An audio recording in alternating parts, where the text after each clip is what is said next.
दो programme Malaysia से किए थे कि वहाँ जो हालात हैं और किस तरह लोग तंगी में जिंदगी बसर कर रहे हैं, किस तरह कामयाब हो रहे हैं, और जब कामयाब होते हैं, जब रीसेटलमेंट होती है, वो तरीकेकार बताया था। तो बहुत सारे लोगों ने और मालूमात लेना चाहिए।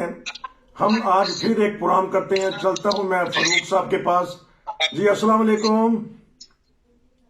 वालेकुम सलाम सर, क्या हाल चाल है आपका? ठीक ठाक है? ठीक ठाक है। थोड़ी सी आवाज कटी है, कुछ अब बेहतर हो रही है। ये बताइएगा, क्योंकि पहले मैं ऐसा सवाल कर देता हूं कि जिस तरह आपने कहा कि मलेशिया में मेडिकल बड़ा महंगा है, तो अगर बहुत ही महंगा मेडिकल हो तो फिर क्या क्या लोग फिर सोचते हैं, क्या तरीकेकार इख्तियार करते हैं?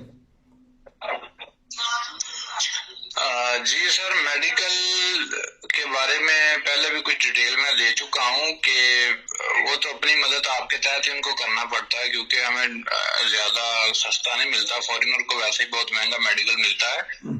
और दूसरा, कुछ एनजीओज हैं, उनके मदद की अपील की एप्लीकेशन लिख देते हैं उनको, तो फिर अगर उनके पास फंड हो तो वो हेल्प कर देते हैं, और यही कुछ चलता है यहाँ पे। जी ये बताइएगा, जिस तरह यूरोप में इंश्योरेंस होती है हर आदमी की, मलेशिया में इंश्योरेंस सिस्टम चलता है कि हर आदमी मलेशियन जो है वो इंश्योर्ड हो, वो अखराजात उसकी हुकूमत देती है, या खुद प्राइवेट तौर पे करवाना पड़ता है इलाज?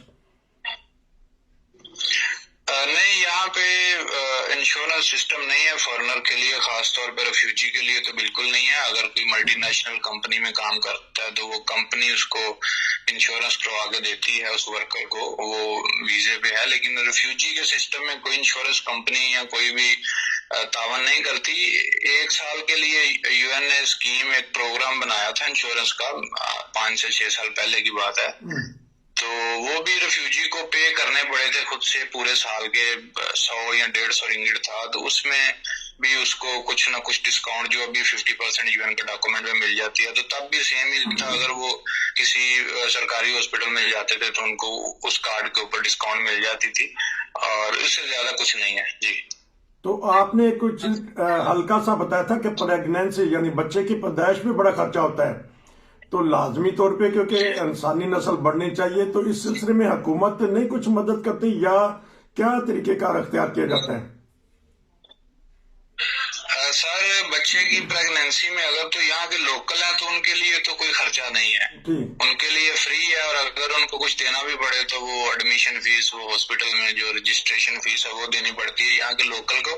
रेफ्यूजी के लिए वो 4-5 हजार से, अगर तो वो प्रेगनेंसी का थोड़ा सा डिफिकल्टी है, वो रहम के अंदर कोई मसला बन जाए, तो वो 5-6 हजार रिंगिट तो नॉर्मल है, फिर वो 8-10 हजार रिंगिट तक चला जाता है मामला। तो वो रेफ्यूजी ने अपने रिश्तेदारों से, बहन भाइयों से, या कम्युनिटी से, या किसी एनजीओ से, या जहां वो काम करते हैं वहां अपने बॉस से उधारे पैसे ले लेने हैं, फिर हॉस्पिटल को क्लियर करना है, और उसके बाद फिर वो उधार देते रहना। जी, तो ये बता दीजिएगा, मालूमात हम दे रहे हैं अवाम को, पूरी दुनिया में सुना जा रहा है आपका प्रोग्राम, कि पाकिस्तान में सिस्टम है, इंडिया में, बांग्लादेश में या अफ्रीका ममालिक में भी दाई सिस्टम है।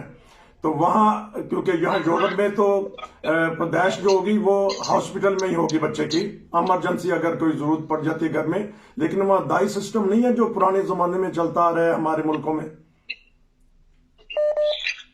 नहीं सर, यहाँ दाई सिस्टम नहीं है। दाई वाला सिस्टम तो अभी पाकिस्तान में भी नहीं रहा, वो भी मोस्टली अभी हॉस्पिटल चले जाते हैं। और मैंने तो कोई ऐसा केस अभी तक नहीं देखा दाई सिस्टम वाला। यहाँ जितने भी वो प्रेगनेंसी के हैं केस, वो सारे हॉस्पिटल या क्लिनिक की डील करते हैं, प्राइवेट क्लिनिक। जी, अच्छा, प्राइवेट क्लिनिक की डीलिंग करते हैं। तो ये बताइएगा कि अब थोड़ा सा और सवाल पूछ लूं कि वहाँ जो उनसे गैर मुल्की आते हैं, किसी भी मुल्क से हो, तो बहुत सारे बच्चे जो शादी के काबिल होते हैं, तो उम्रें गुजर जाती हैं या शादी हो जाती है आपस में वहाँ, या क्या तरीकेकार करते हैं वहाँ? सर, यहाँ में जितने भी गैर मुल्की हैं, पाकिस्तानियों की मिसाल ले लेता हूँ, पाकिस्तानी फैमिलियां यहाँ पे हैं, तो आपस में तो बहुत कम कोई 1 या 2 ऐसी शादी देखने को मिली होगी जहाँ यहाँ उन्होंने आपस में कर ली होगी। मोस्टली जो करते हैं यहाँ लड़के शादियां, वो पाकिस्तान में ही लड़की से शादी करके निकाह करके उसको बुला लेते हैं। यूरोप में या कनाडा, अमेरिका में उनका कोई चांस नहीं लगता शादी का, और यहाँ जो फैमिलियां आ जाती हैं वो भी 6 महीने साल बाद कुछ डेवलप हो जाती हैं, तो फिर उनका भी मूड नहीं होता यहाँ लड़कों से शादी करने का, वो भी फिर यूरोप और अमेरिका के रिश्ते देखते हैं। जी, ये अभी एक सवाल पैदा हो गया कि आप कहते हैं कि 6 महीने में वो डेवलप हो जाते हैं, तो जद्दोजहद करनी पड़ती है उनको, और यकीनन कुछ लोग बेचारे हिम्मत हार भी देते होंगे, वो वापस भी चले जाते होते हैं, तो क्या ऐसे हालात में किस तरह मुकाबला करते हैं लोग?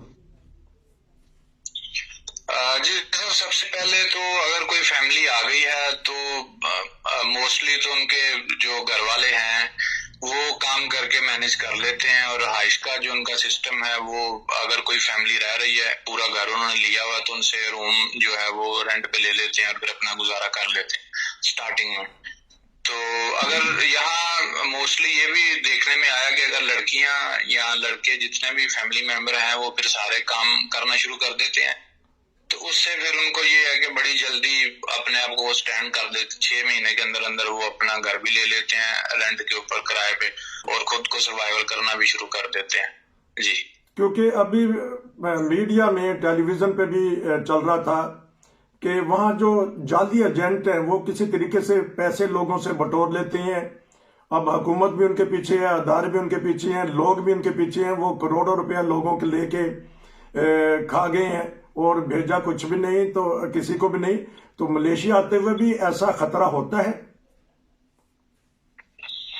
जी सर, जो तो फ्रॉड एजेंट हैं वो तो करते ही 2 नंबरी हैं, चाहे वो यूरोप की करें चाहे वो मलेशिया की करें, जिनका काम ही पैसे खाना है और उनके पास कोई ऐसी लाइन होती नहीं है तो उन्होंने पैसे ही खाने हैं।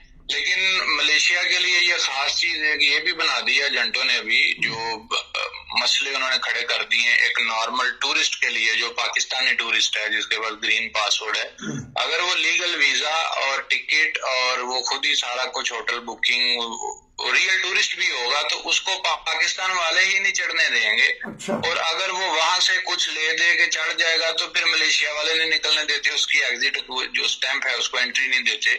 यहाँ भी फिर उसको कुछ सेटिंग करके किसी के थ्रू और फिर वो बाहर निकलना पड़ता है। एजेंटों ने जो अपना तो वो फ्रॉड करना था, उन्होंने रियल बंदों के लिए भी मुसीबत पैदा कर दी है। जी हाँ, ये बड़ी जबरदस्त आपने बात की है कि अगर कोई टूरिस्ट जाता है मलेशिया को देखने जाता है या कोई शादी गमी में वहां जाता है, तो आया हर टूरिस्ट के साथ यही करते हैं कि वहां एयरपोर्ट की जो अथॉरिटी है पाकिस्तान में और मलेशिया में वो रोक लेती हैं टूरिस्ट को भी?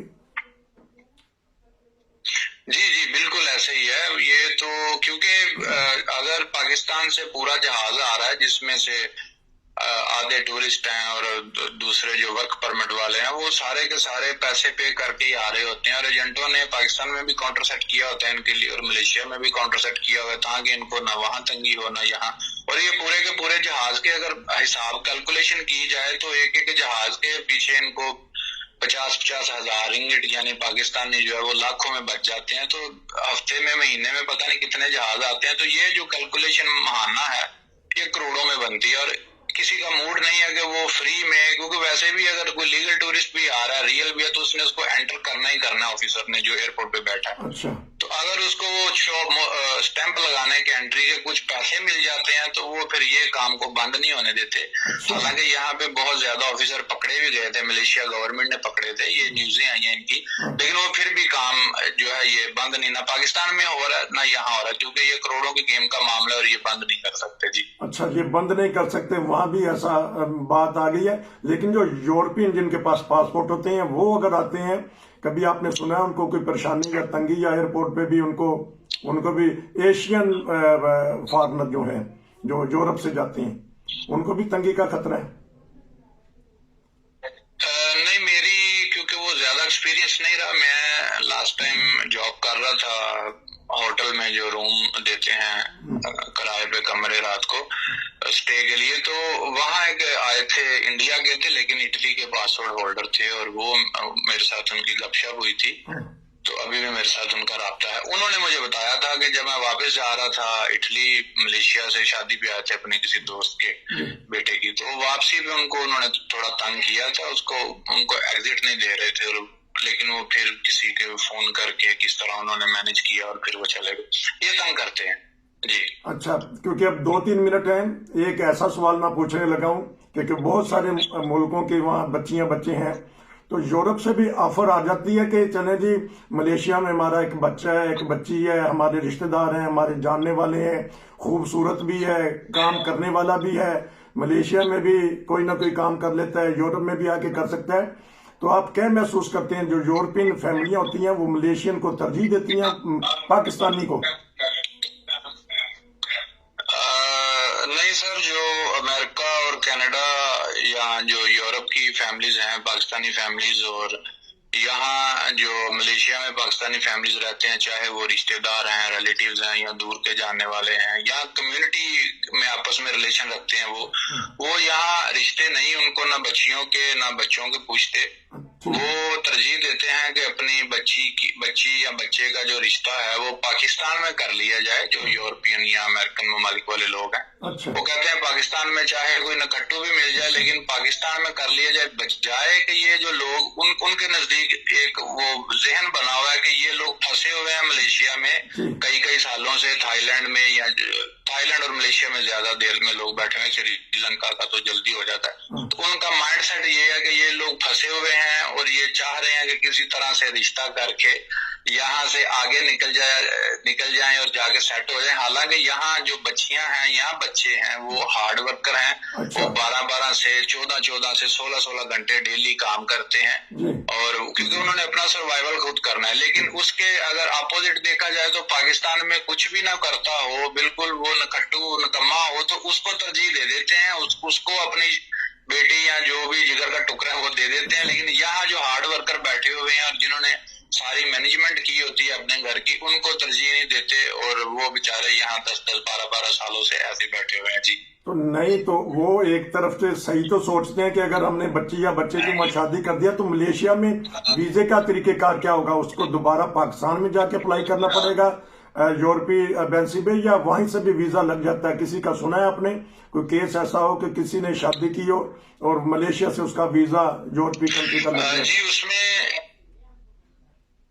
उसमें अगर यूरोप वाले किसी के साथ आपकी कोई यूरोपियन यूनियन का है सिटीजन, तो उसकी शादी मलेशिया में होती है, तो उसके लिए मसला बनेगा, उसको यहाँ से रेफ्यूजी को पाकिस्तान जाना पड़ेगा, फिर वहाँ अपना रियल जो प्रोसेस है उसी के थ्रू वीजा लेके अपने पासपोर्ट पे यूरोप जाना पड़ेगा। लेकिन जो कनाडा और अमेरिका है, यहाँ अगर कोई अमेरिकन या कैनेडियन आके शादी कर लेते हैं तो वो एज ए रेफ्यूजी ही स्पॉन्सर करके बुला सकते हैं उनको, फिर पाकिस्तान वापस जाने की जरूरत नहीं पड़ेगी। नॉर्मल अभी कनाडा में जो कम्युनिटीज हैं वो अपने लोगों को स्पॉन्सर करती हैं, मलेशिया से खुद ही लेके जाते हैं।